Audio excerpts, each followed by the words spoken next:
วันนี้ก็เลยมากินต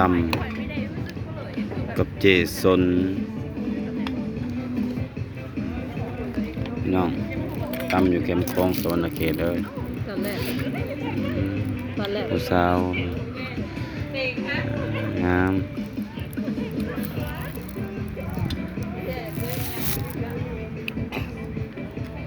ข้างๆมีแต่ผู้สาวเต็มเลย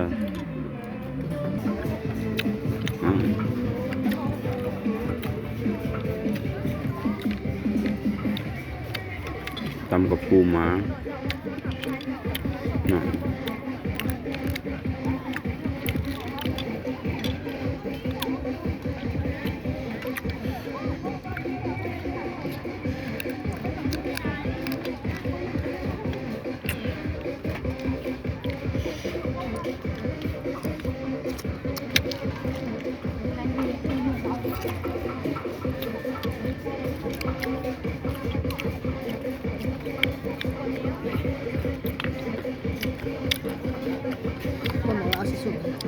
ตัวอะไรหลงง่ายเฮ้ยเองนั่นนั่งเลยเองกัน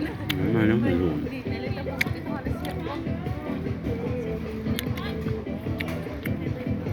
เมื่อกากินปูละหลับจะมือเลย โอ้ยอันนี้บกคือห่างห่างกระจอกห่าง สดแท้มั้ง ห่างบกคือกับหัวสดเลย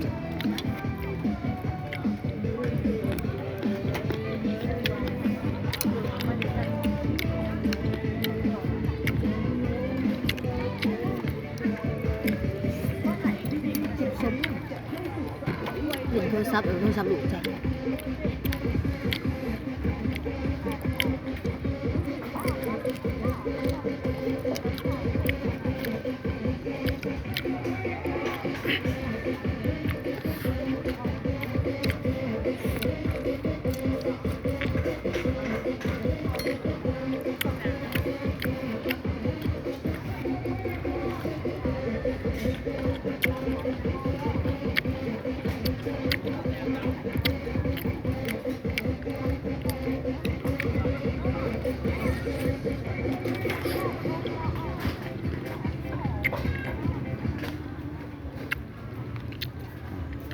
แซ่บ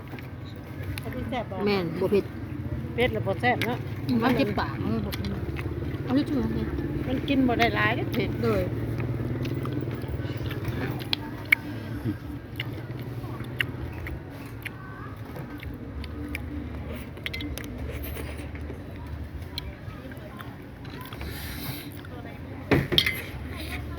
โดย ไอ้มือจะเปิดมาแกะกินนะแค่คือแน่มือเปิด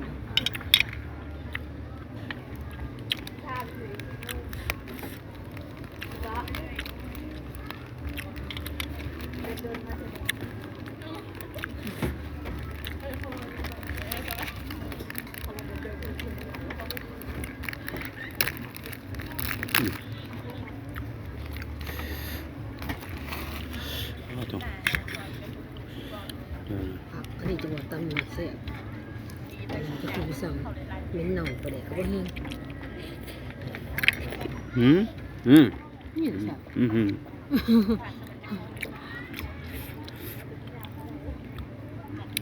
งานแซ่บ